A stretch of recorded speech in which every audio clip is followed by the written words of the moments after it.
Mast. Thank you, Chairman.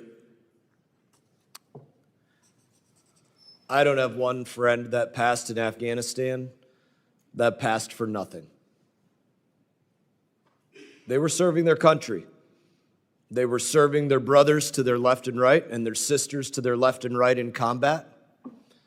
They were serving causes they considered to be bigger and more important than themselves. I did not lose my legs for nothing in Afghanistan.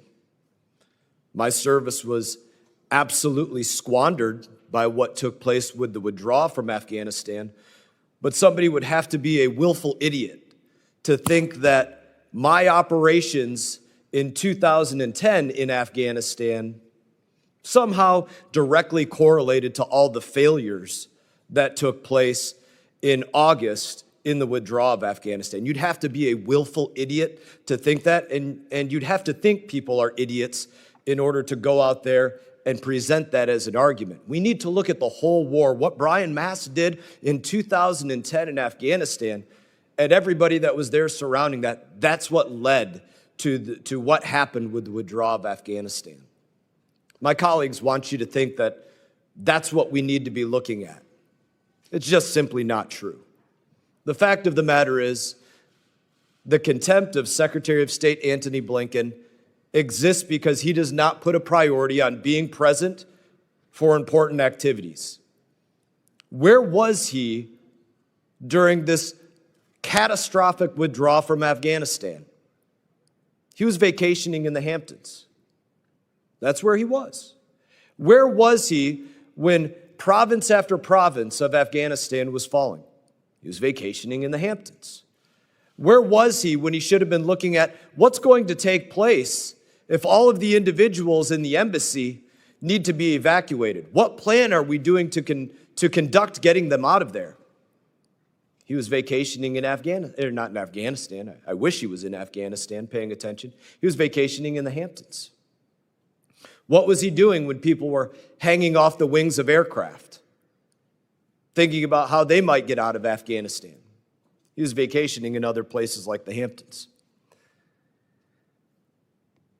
When you look at a situation where it should have been all hands on deck, every person spending every minute of the day, giving every bit of their focus to what would be the largest military and State Department operation in decades, and you think about the fact that the Secretary of State was on vacation, it makes you not wonder as much why what happened with the withdrawal happened with the withdrawal. I read the testimonies of person after person, ambassador after ambassador that was working in the withdrawal of Afghanistan.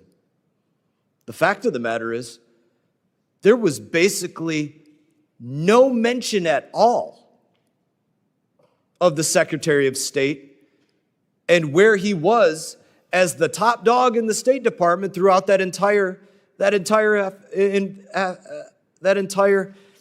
withdrawal.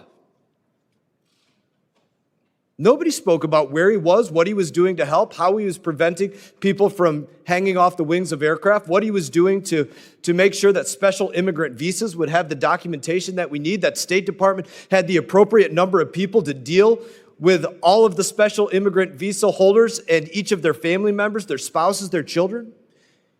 He wasn't present at all for that.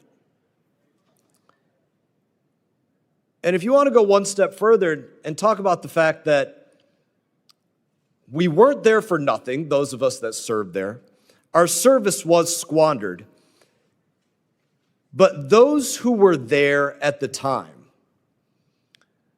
were quite literally treated as disposable service members.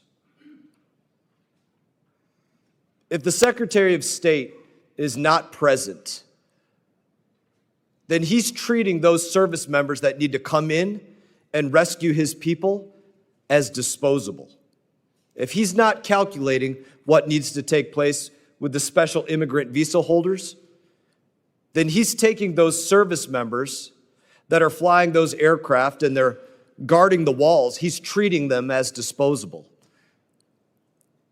If he's not calculating which airport to use or whether to do it in the summer, not in the summer or in the winter, he's treating the service members that have to protect that operation as disposable. He should be held in contempt, and I thank